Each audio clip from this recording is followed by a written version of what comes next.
The following podcast is brought to you exclusively by the Rad Rob Radio Network. Fuck these bitch ass Mars. Fuck these bitch ass Mars. Fuck these bitch ass Mars. Fuck these bitch ass Mars. Fuck these bitch ass Mars. Fuck these bitch ass Mars. Fuck these bitch ass Mars. Fuck these bitch ass Mars.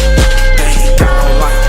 They ain't got no life. Hey guys, welcome back to the Dork side of the ring. This is episode number 4. Vince Russo is the greatest booker of all time. I'm your host, Radicalized Rob Friends. Well, I'm joined by my co-host with the most. How many people have fucking said that over the years? He is the host of It's Hughezy Hello, which I have been promoting everywhere because I'm a podcast whore, and I'm on about 15 podcasts a week. He's also the real star of Get My Go, as I always say. The one and only, joining me on remote location because his computer died. What's up, Hughezy? What is up, Rob? Very, very sorry about the audio quality. What happened was Rob sent me the StreamYard link, and as soon as I went to open Twitter, it froze. And it's slowly, so I will switch to the computer audio as soon as it fixes, but in the meantime, we're stuck using the phone. Glad that you mentioned Get My Go, because the most recent episode at the time of recording was episode 53, which was a episode about a Vince Russo critic called Brew TV, which is at the minute, a lot of people are calling that episode the best Get My Go episode so far. Yeah. Which brings us, which I also thought would make a great topic to speak about today, because I think that Vince Russo, their man, has a habit of creating the stupidest fucking critics possible. I agree with that. And that is by far the best edition of Get My Go yet. That guy is a fucking train wreck. He makes John Wangland look like fucking Walter Cronkite. And speaking of John Wangland, you're kind of John Wangland-esque on your phone right now, and you automatically already sound better than he ever has. Yeah, well, in my defense, this is a last resort, not a sole example. Well, you came up with a topic for this one, as you normally do, because, I have so many other things going on. I can't even, I can't pay attention to a shit show like this. But, we are big fans of Vince Russo. That's quite obvious. He's very near and dear to our hearts. We're both great, good friends of his. Why do you think Vince Russo is the greatest booker of all time? Well, because one of the things that really brings it up is that at the minute, I'm a huge WWE fan. I thought that the Crown Jewel event was fucking brilliant. I loved it. SmackDown I watched last night with the Reigns Lesnar stuff. It's just great. And then you see some of the dumb fans going, "Oh, this is the greatest era ever to be a fan. The greatest era ever." Yeah. And it's not. And the greatest era ever was the 90s. It was, and I have to say that to me, the best era was from 97 until the beginning of SmackDown, which, when you look back at the timeline, just so happens to be Vince Russo's run. You mean he didn't write the hand coming out of Mae Young's vagina? Oh, that was the peak. No, his 97-99 run was definitely the best ever. What's your favorite pay-per-view that from that era that you can remember? It's got to be, and this is going to sound like typically arse kissing, but it's the Fully Loaded 99, which I think was Vince's final pay-per-view. And I can remember the build-up to that show. It was fucking, like, even though it was technically just a B show, storyline-wise, every match had this massive story. And it was so great because there was no SmackDown, there was only Raw. So if you missed Raw, it was gone forever. Yeah. And And so it made everything feel like a must-see big deal, like a Jeff Jarrett versus Edge match with 4 days build seemed like a huge deal. That's exactly right. And the main rivalry heading into that event was over the WWF Championship and involved the champion Stone Cold Steve Austin and former champion The Undertaker. And Vince McMahon was still part of that. Austin McMahon was obviously the hottest thing that ever happened in the history of wrestling. Austin and Taker first cross paths at Over the Edge, which unfortunately will always be known for as the Owen Hart stunt that failed, which obviously people want to give Vince Russo a lot of bullshit for. They always say that he killed Owen Hart. What would you say to those retards? I would say that I wish Vince Russo booked them. That's a ridiculous thing. That's like saying it's it's the fault of the alarm clock people. Oh, if he wouldn't have woke up that day, he wouldn't have died. It's just a horrible accident. It's like people get hit by cars. If they hadn't crossed the street that day, if they had left the house 2 minutes earlier, would they have get hit by a car? That's true. It's a horrible accident, but Owen Hart's wife needs to fuck off. Frankly. Yeah, no, I agree with that. I'm sick of her. I don't understand. Well, I mean, obviously I know what her problem is, but these people have gotten over 9/11 quicker. That's a fair point. And just to kind of rub salt in the wound, she signed a deal with AEW to memorialize her husband, which that's going to go over as well as CM Punk's return. But yeah, but the thing about that is like, okay, you're going to celebrate Owen Hart's career. That's great. But with what? They have no footage. They don't even have fucking photographs of him. Like his Owen Hart's. His three matches in Japan that I'm sure Kenny Omega has, on DVD. Yeah, it's just there's something about that comes across so insincere, and maybe that's just because I think Tony Khan's a dickhead. But we have movement on the computer. Well, that's cool because I have movement in my pants. Seems like we're getting somewhere. But yeah, the Russo getting blamed for that Owen Hart thing, that's just the tip. That's like when people say, which is something I want to bring up later on, when they say that Vince Russo killed WCW. Unless Vince Russo was in charge of the finances in WCW, then it's not his fault. Well, I mean, it goes back to the same thing you were talking about. It's like he didn't hire the rigging company that fucking, that put Owen on the wrong rig, so... Just because he came up with the idea, possibly, of him coming down from the ceiling, which Sting had done fucking a million times. It's like, so I mean, like, if that never happened, then this conversation about that wouldn't even happen. I mean, shit happens that you don't expect, but you can't blame the guy that wrote the fucking angle for it. I mean, fucking Alec Baldwin just shot someone yesterday on a film set, and he's already been cleared of it. Yeah. Yet it's 2021 and Vince Russo still gets the blame for the Owen Hart stuff. That's a good point. By the way, who brings a fucking live round into a movie set? There's a lot of controversy when you read the stories. Apparently that whole production was chaos, and there'd been like crew walkouts and locals were being hired. So it's very, very strange. Okay, and number two, why would he fire it in the direction of anybody? Just like the director of photography, exactly. Like it's not part of the scene, right? He's not going to shoot the DOP on the fucking, as part of the movie, which is, it's kind of ironic because he was an anti-gun guy anyway, and then he kills somebody, so it's that's kind of amusing to me. Yeah, but at the same time, speaking of Alec Baldwin and wrestling, if there was ever a Vince McMahon film made, it would need to be Alec Baldwin. Yeah, well, I mean, I don't know if he'll ever get hired again, but there's that. My computer's working. I'm going to jump on to the main thing here. Okay. Fucking computers are shit. I agree, but you look and sound just about the same, so we're good to go.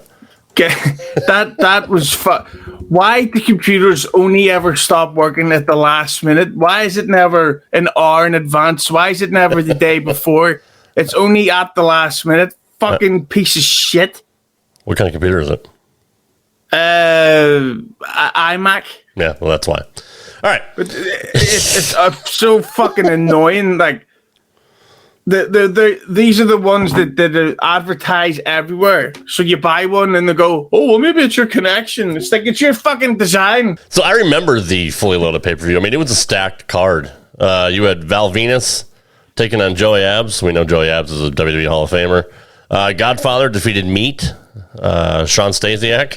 Or maybe I'm not making a good case for myself. Christian and Viscera. We had Jeff Jarrett defeating Edge. The Acolytes took on the Hardy Boys, D'Lo Brown and Midian, Big Boss Man Al Snow, Big Show and Kane, Shamrock and Steve Blackman, New Age Outlaws, and against Billy Gunn and China. And Triple H, took on The Rock, for fuck's sake. That's a main event anywhere in the world. And then you got Stone Cold Steve Austin against The Undertaker. So, yeah, and one of the things about this show is the main event of Austin versus Taker. The strange thing is that as great as Austin versus Undertaker were separately, for some reason they had shit match after shit match. Like, it didn't make sense. True. So when they got to Fully Loaded 99, they had the storyline of it was the first blood match, and every week leading up to that, somebody made the other one bust open. Yep. Do a blade job on that Raw leading up to it. So, and then earlier on that day before the show, like on the, what do you call it? Was it Heat or the pre-show? Yeah, Heat. Heat, yeah. Yeah. Taker jumped Austin on Heat and hit him with a chair, split him wide open. So Austin's going into the match with an open wound on his head, a first blood match. That's right. During the pay-per-view itself, Austin then jumped Undertaker, bust him open. So they're going into this first blood match already bleeding, and it just adds to the tension of like something big's going down. And I just thought that was fucking genius of Vince Russo. That's like if you watch Iron Man, where they go, Tony, you can't use that suit. You're poisoned. You're going to die. And then he's like, but if I don't use the suit, the whole everyone else is going to be killed. What can I do? It's like, you're like, oh my God, I can't wait for this. Yeah. And that's the genius of it all. I didn't know Vince Russo wrote that spot on Iron Man either. That's pretty impressive. Bo, what about if he takes off the mask, Bo, and it turns out that it's Thor? There's another stipulation as part of that match that I remember. Like if Taker lost, Vince McMahon couldn't appear on TV anymore, but if Austin had lost, he would never have another shot at the WWF title. So, I mean, like, dude, nobody builds intrigue and drama like that anymore. Like, that's a big... Obviously, we know Vince has come back 15 times, killed himself and came back and whatever. But, that's wrestling. But at the time, dude, you're like, what else can get any bigger than that? I mean, I know WCW was starting to go, like, on the fucking downturn at that point. But WWF was firing on all cylinders, and there's two people responsible for that. Vince Russo and in a smaller part, Ed Ferrara. This is after the days of Pritchard booking all these fucking shitty gimmicks and all that, like fucking Duke the Dumpster Drosy and the Goon and fucking Mantar and all that shit. So I mean, when Vince Russo took the reins of the booking, bro. He took it to another level. It's funny how people like to argue that shit. I mean, Vince McMahon has the final say, but Vince McMahon wasn't writing the shit on a daily basis like Russo and Ferrara were. So, I mean, people can say that Vince McMahon's a genius. In some ways that he is, but I mean, you got to think at that point, Hughezy, he was an on-screen character for the better part of a year. And he had to juggle a lot of shit. So, obviously, he didn't have time to fucking deal with the day-to-day booking. Vince Russo did. So, I mean, he is literally responsible for the best time in wrestling. But there's also two Raws that I think are the two single greatest episodes of pro wrestling TV ever. And they came on, and one was the Raw before Fully Loaded, where I can't remember it offhand, but the main event was Austin and Big Show versus Undertaker and Kane in this Falls Count Anywhere street fight.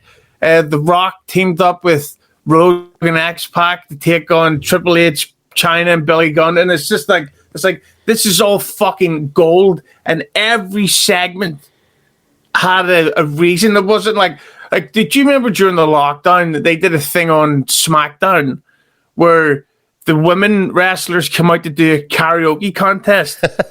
Yeah. Right? How the fuck did that get on TV? Like it was so fucking bad, and it's like, but there's no reason for this to happen. If the woman wins the karaoke, then what? Does she get a title shot? Like, right? Yeah. Nothing. But when you watch Russo's Raws, everything happened for a reason, and if this guy lost this match, something's going to happen to the winner, and the loser was going to go on to do this. Like, everything was great. And then, of course, the Raw, the famous legendary episode of Raw when Mankind won the belt for the first time.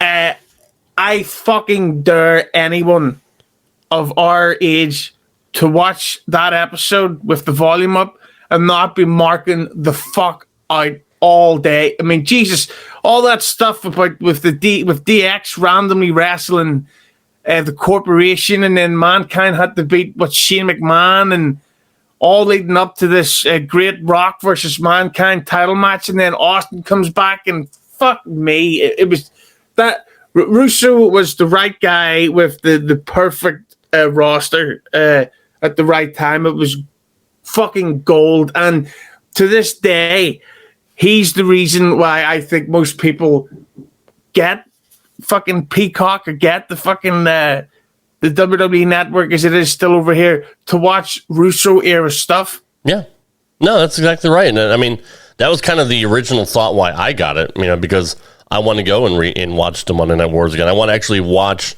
Raw in its entirety and Nitro in its entirety, for the same week, and stack them up against each other. Because there's a lot of stuff that I forgot about.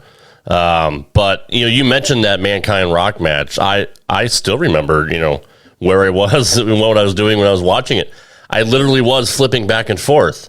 And when Tony Schiavone made that line about, oh, that's going to put butts in the seats, I fucking changed the channel, and I started watching that match. It was, and then I watched it in its entirety, and the crowd was so fucking hot, especially when Austin came out and when Foley won, and JR on the call, Mrs. Foley's baby boy, blah blah blah. It was magic. It really was, and it's something you'll never ever see again, in my opinion. I mean, if you want to. Dude, people are literally talking about Omega and fucking Hangman Page coming up here at some point. It's going to be like the greatest fucking wrestling match ever. I'm like, are you kidding me, dude? For what? Yeah. 400, 800,000 people? Maybe a million people are going to see it? Who's going to remember that in 30 years? But here we are 20-something years later, and we remember The Rock and Mankind. Yeah, have they not already had that match, though? I don't even know. I don't watch the shit. And I just sent you that tweet the other day. Another thing I've got to say about Russo's genius is what else, because let's be honest, we know Russo. I'm hoping to record one of my Christmas music specials with him soonish. I'm going to pass him tonight about it. In the summer of 1998, I think was the single greatest era ever to be a fan. WCW was still good, ECW was really good, and WWE was fucking incredible. And the build up to SummerSlam, in fact, the whole of the summer of 1998, there's not one bad thing in WWE. Even fucking Bradshaw, about a JBL, had a storyline with Taka Michinoku, and they were feuding against Kaientai, and they were only given like a couple of minutes per show, but it's like, this is a storyline. Yeah. They're using the roster, and it's more depth, and it's stuff like that, which I think, like, again, I'm a big Roman Reigns mark. I don't hide it anymore. SmackDown at the minute reminds me of that era of WWE, in that there's so many storylines going on at once, and even if it's not all gold, everybody has something going on, and I don't understand how you could drop that. How you could drop that format. It's like Casino Royale, the greatest Bond film of all time, was then followed up with Quantum of Solace, and everything great about Casino Royale they didn't do in the follow-up. How and why? Yeah, I don't know, and I haven't seen the last Bond. Have you? Oh my God, it's fucking great. I have to watch it. Yeah, I'm a big Daniel Craig fan as Bond. But yeah, I'm looking forward to seeing that. But you're right, Quantum of Solace is like, what? I don't understand what happened. Terrible. Yeah, but the one after that was good too, actually. But I've also got to give Vince Russo credit for this.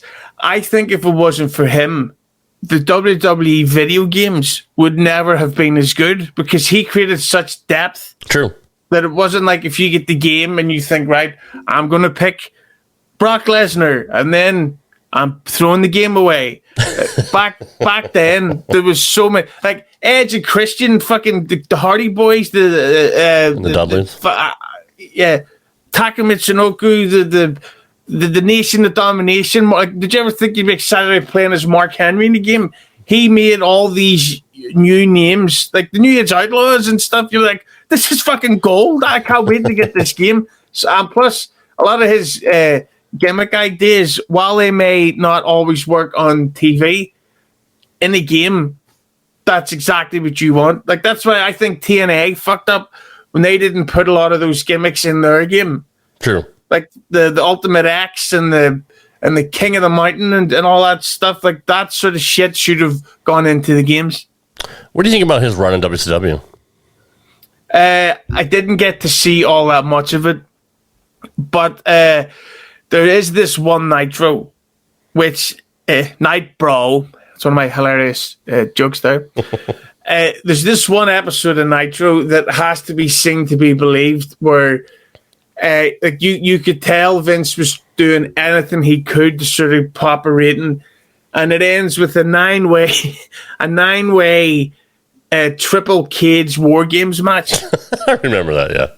Yeah, and at the start of the show, the NWO reforms, instantly breaks up, and then by the end of the show, they've also reformed. And throughout the night, there was a series of like crazy 4-on-1 handicap matches and qualifiers to get into the cell. But it's brilliant. Like, on paper, you're thinking, "What the fuck is this shit?" But and also imagine playing a 9-way triple cage match on the video game. That's exactly right. I mean, it'd be fucking amazing. Amazing, yeah. No, I agree.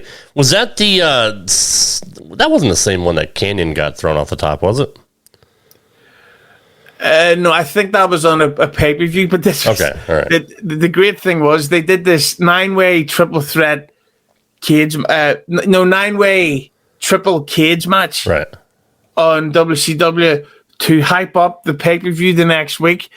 But and the thing that was crazy about it was that they gave away the main event of the pay-per-view during the show, so they already told you, well, Booker T or Nash wins. That's a good point. Yeah, I don't know.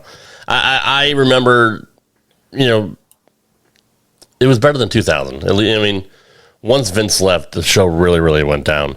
But remember his stuff with Goldberg? I don't know if you ever saw like the small program that he had with Goldberg. It was captivating stuff. Or, they want to give him shit about the David Arquette stuff, but like, it's anybody in wrestling wants mainstream attention, right? That's kind of your goal, is to kind of get outside of the hardcores and the casuals and try to get people that have never seen it before. That's why WWF would always bring in stars for WrestleMania, just to get a little bit of attention. So bringing in a guy at the time, and you're like, David Arquette, what the fuck? Scream was one of the biggest fucking, like, highest selling horror franchises in the history, and he was pretty hot at that time. So to bring a guy in like that, now would I give him the world title? I don't know. I mean, Vince is either all in or he's all out. So Vince is always going to bring it every single fucking time. I always thought one giant flaw with that David Arquette stuff was that they didn't bring Courtney Cox with them on TV. And at the time, she's in Friends, which was one of the biggest shows ever. I thought that was a huge mistake. That's true. But I mean, what did you actually think of the concept of bringing him in and giving him the world title? Well, if I'm being honest, I only know about it in hindsight because I kind of stopped watching by then. I get it in that it could have popped the rating and brought in some mainstream attention, but wrestling, like, people forget that before this, Vince McMahon made himself WWF champion. That's right. He won he won the Royal Rumble at one point too. So, I mean, there's that. Yeah, and it was like, it's not out of the question, but it wasn't a great idea. But I think that the way people talk about it, it's like WCW was already fucked up. And it brings me to a point that I've got to mention about Scott Steiner. Now, there's a thing they do here in the UK and Ireland called Inside the Ropes tours, and it's this guy Kenny McIntosh, and they'll bring a wrestler who you're a big fan of, by the way. Well, with Kenny, I don't mind. The rest of them can go get fucked and die. But with so this one, they brought Scott Steiner, and I love Scott Steiner, and I met him. Was taller than him and more jacked, but let's not mention that. It gets to the Q&A part, and somebody asked him, they said, what was your opinion on Vince Russo killing WCW? And I witnessed Scott Steiner's temper. And Scott Steiner goes, man, shut the fuck up. and then he goes, Vince Russo, he said Vince Russo wasn't to blame for excuse me, Vince Russo wasn't to, I'm fucking it up like a real Scott Steiner promo. He said Vince Russo wasn't to blame for a single thing that went wrong in WCW. And then he told this story about how Vince Russo had written the plans for this storyline of Scott Steiner versus Hulk Hogan. And it was they were all planned out. It was going to last 4 pay-per-views. That's a big match. Like, I would have paid to see Scott Steiner versus Hulk Hogan back then. And he said that less than 15 minutes before they were going live on air, not because of Vince Russo, the whole plan was scrapped. I didn't know about that. And Scott Steiner said that Vince Russo tried so much, yet he was writing for a crew where the crew had more say than the writer. That's pretty sad. So, and that's another thing I always find amazing about look at the Hulk Hogan thing. Like with the NWO, they literally had to bring him in, put him in hiding, and keep him away from other people in case he dropped out of the NWO angle. Yeah. That's how fucking insane those wrestlers were. No, I agree, and people forget, like, Scott Steiner was huge. Not talking about, like, physically wise, not, as big as you are, but he was over at that point. Like, his gimmick with the big bad booty daddy and all that shit, like, he was just really coming into his own with that character, and that was a big thing back then. I would have loved to see him against Hulk Hogan. That would have been huge. That would have been. It's the one big match that WCW never did that fucked it all up. But the thing that's even extra crazy is that Vince Russo is responsible for Scott Steiner, because if you go back and look at the Scott Steiner versus Goldberg feud and the matches, they are fucking amazing. And I felt, though, that Steiner versus Goldberg should have been the feud that became like WCW's version of Rock versus Triple H, or Austin versus Undertaker. Just keep booking it and people are going to keep watching. But sadly, Goldberg, as I'm sure everyone knows the story, was reluctant to do so many jobs and stuff like that. Yeah, I mean, they really completely destroyed the character Goldberg at one point. I remember, oh, God damn it, the spot between Hogan and Russo. I don't know if it was Bash at the Beach, or I forgot what the pay-per-view was, where you didn't know if it was a fucking shoot or a work. You got Russo cutting a promo on Hulk Hogan during a live pay-per-view. And Hogan wasn't there to fucking defend himself. And even all these years later, I've seen all the interviews from Russo and Hogan and all that where they talk about it. I don't know. To me, I still think it was a work. But, if Russo swears that was legit. I think it was probably real, because the thing about Hulk Hogan is he's one of those guys that while he was getting older, he was one of the, like it showed you that he still had it in him to be a draw. I mean, if you look at his 2002, 2003 run in WWE, it's fucking brilliant. Mm-hmm. And I think that with Vince Russo in real life, of course, we're just speculating, he was genuinely frustrated with Hogan. And that he's thinking, I've got all these ideas, all these angles, storylines that could sort of bring us back on top. But the guy on top keeps fucking it up. True. And while Russo wasn't booking during the Hogan era, he was there for part of it. I mean, Russo was there, I think, from like 92-ish, 93, somewhere around there, doing the magazine stuff. So, I mean, he was aware of Hogan and how much clout he had. And maybe he had a preconceived notion or a bad opinion of Hulk when he got to work with him in WCW. I don't know. But I just remember that, like, that was one of the last real true moments in WCW where I was like, oh shit, like, what the fuck just happened? Yeah, but the thing is, from what I've heard, and I keep meaning to ask Russo about this, is that it was supposed to lead to Hulk Hogan versus Booker T, and Hogan putting Booker T over, and then Hogan was apparently reluctant to do that, and then it ended up with the shit that it was. Yeah, I mean, at least, like, Russo had a fantastic eye for talent. Like, he was a huge Chris Benoit fan. I mean, before Benoit went crazy and killed his whole family, he was a fantastic wrestler. And that was Russo's fault. Yeah, he didn't book him to be champion on time, so he has blood on his hands there, man. I wouldn't be surprised if some people thought that. After WCW, he went to TNA, and that's, like, if you talk to him about it, that's literally one of his favorite times. Like, he really loved his time in TNA, and I thought, a lot of the stuff he did there was great too. It's like, you can tell, like, instantly wherever he goes, he makes a mark on that territory.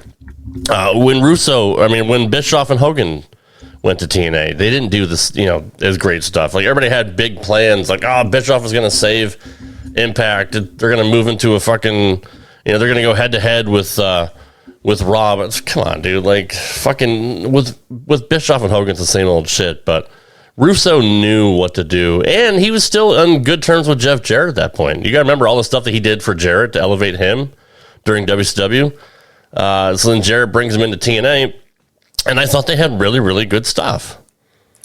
I wasn't really watching wrestling around that time as much, apart from, like, the big SummerSlams and stuff.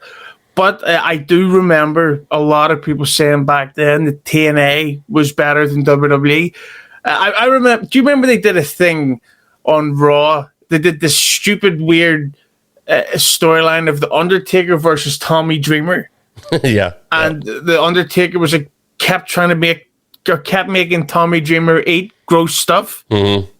I just thought, this is absolute shit. Like, this is as bad as it gets. And so I thought, I'm going to not watch this shite. I'm going to party on down, catch STDs, take stuff I shouldn't that I'll regret once I'm 36 in 2021. Vince Russo was the reason TNA kind of got put on the map at that point. And they didn't have the greatest TV contract. I want to say they were on Spike at that point, so, I mean, it wasn't as bad as it had gotten. But, he was around when they were doing their first pay-per-views. I think it was like I don't know if it was weekly or monthly, but, like, before they had an actual TV deal, they were doing pay-per-views. And from the early inception, he was part of that. And so was Ed Ferrara. So, I mean, wherever Vince goes, he leaves his mark. I mean, he even got praised by The Rock. I mean, who doesn't have a greater opinion than that? Like, if anybody everybody loves The fucking Rock. So if The Rock puts somebody over, it's a pretty big deal. Yeah, I can specifically remember that happening live on Twitter, and thank fuck for Twitter at times like that.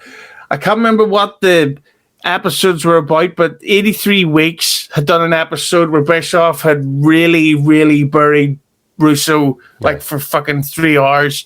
Pritchard had been burying Russo on something to wrestle with for years, basically, to the point that it was brought up on Twitter. And then The Rock, who was the middle of, I think, what was it, Fast and the Furious 8 was the last one he was in.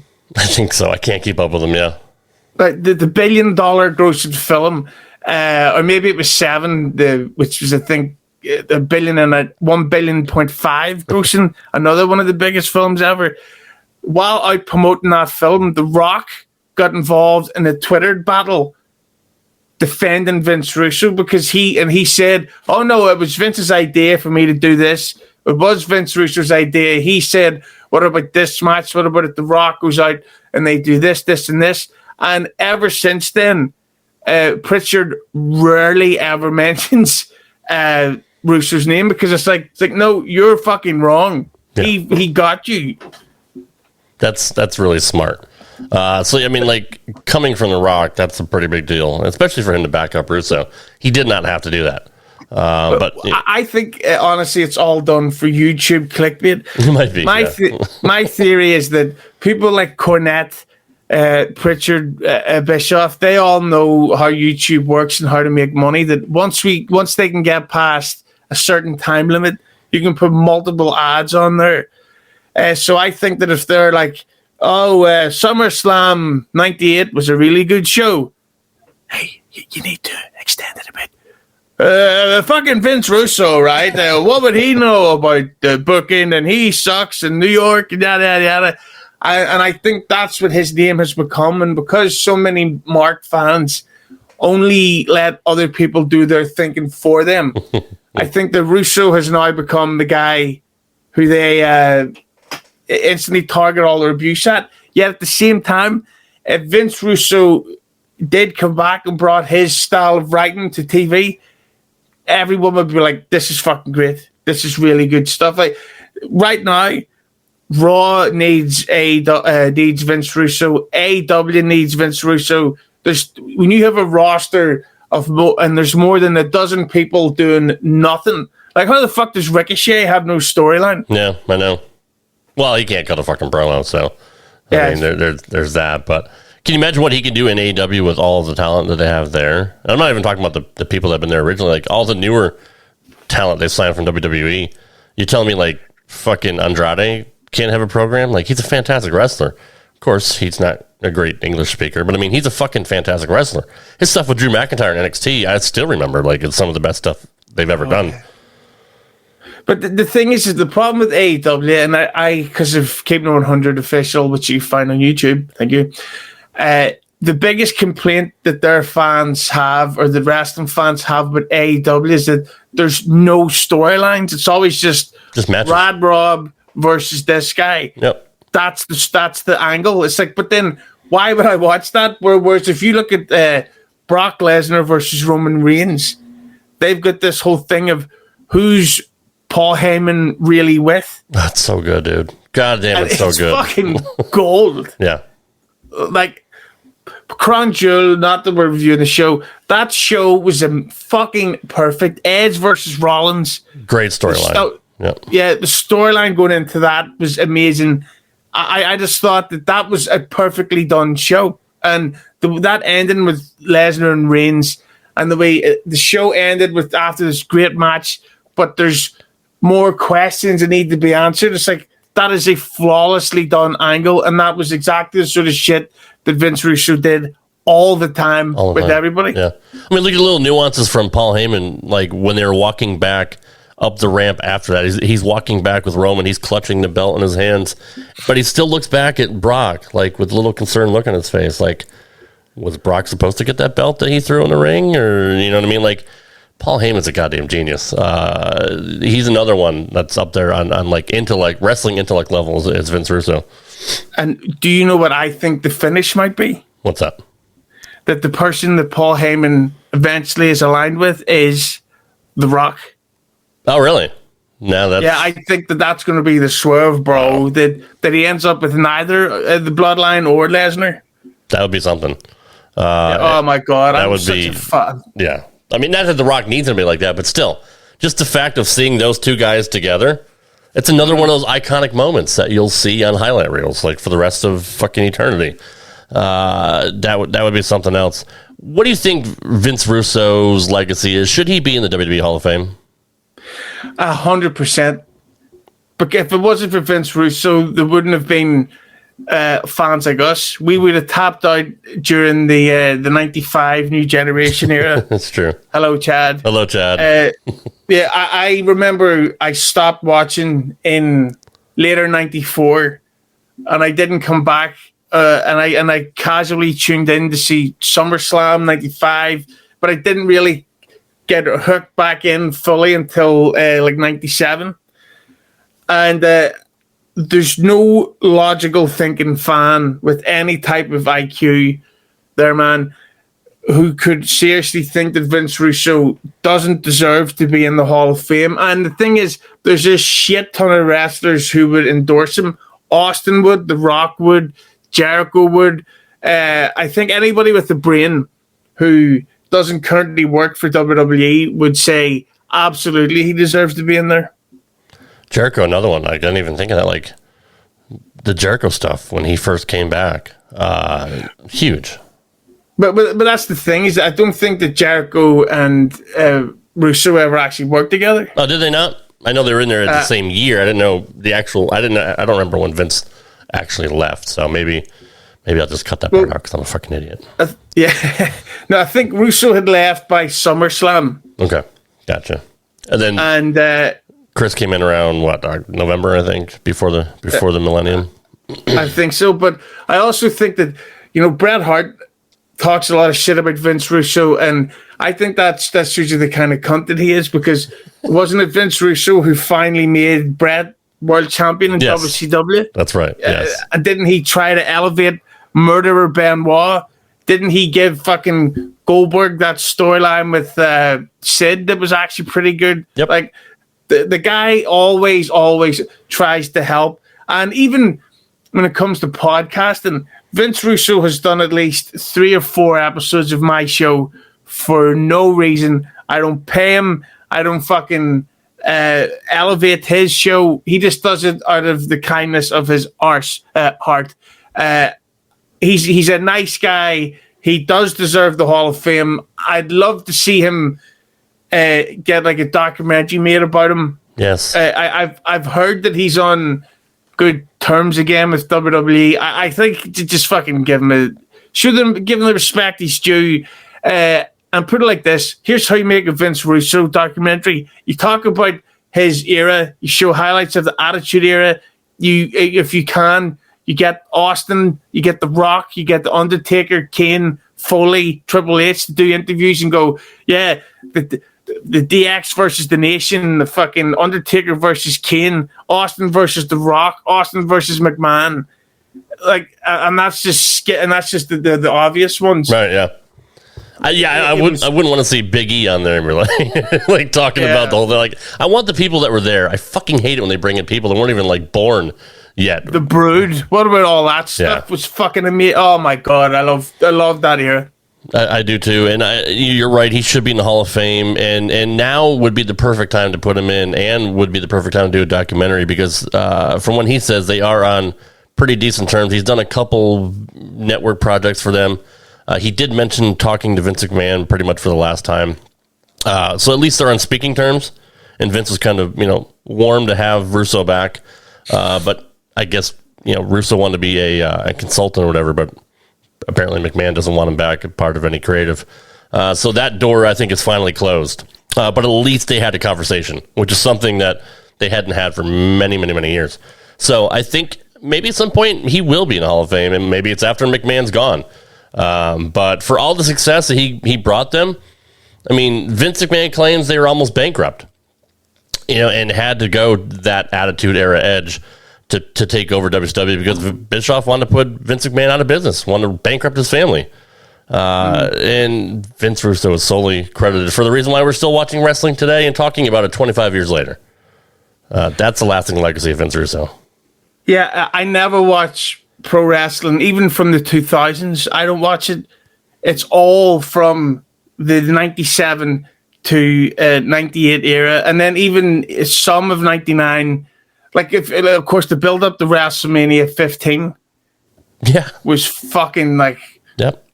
Like Did you ever think you'd be hyped up for fucking Undertaker versus Big Boss Man in 1999? No. But Yet at the same time, it was like, I am staying the fuck up. I'm canceling plans. I'm watching WrestleMania. This is going to be gold. yes, I agree. Absolutely agree. So, good subject, dude. I appreciate you being here. I know we're a little bit over time. I know you have other commitments today. Let everybody know where they can find you on social media and what you got going on.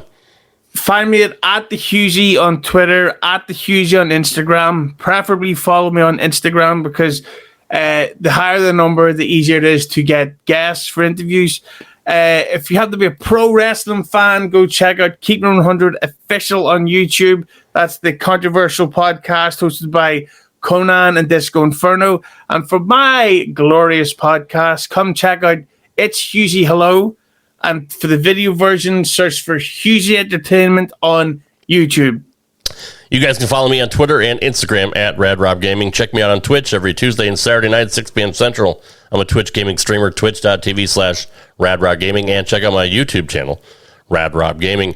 I have a plethora of other podcasts. You guys know where to find them. RTW Main Event, RTW Rewind, Straight Up 5 with Johnny Petraglia Jr., Uncancelled with Drake Wirtz. I have a program coming up with Brad Shepard here for Hameen Media Group, launching November 4th. Brad Shepard Unleashed. Brad and I will be doing a podcast together where he's going to live mic, and who knows what he's going to say. As you know, Hughezy, Brad is very, very entertaining and very opinionated. So that is dropping on November 4th, a new program with Brad and I. Brad Shepard Unleashed. What are we going to do next, dude? We got a lot of fucking stupid-ass people out there. Tony Khan, you're fucked. There you go. Tony Khan, you're on notice, brother. We'll see you guys next time, right here on the Dork side of the ring. Fuck these bitch-ass Mars. Fuck these bitch-ass Mars. Fuck these bitch-ass Mars. Fuck these bitch-ass Mars.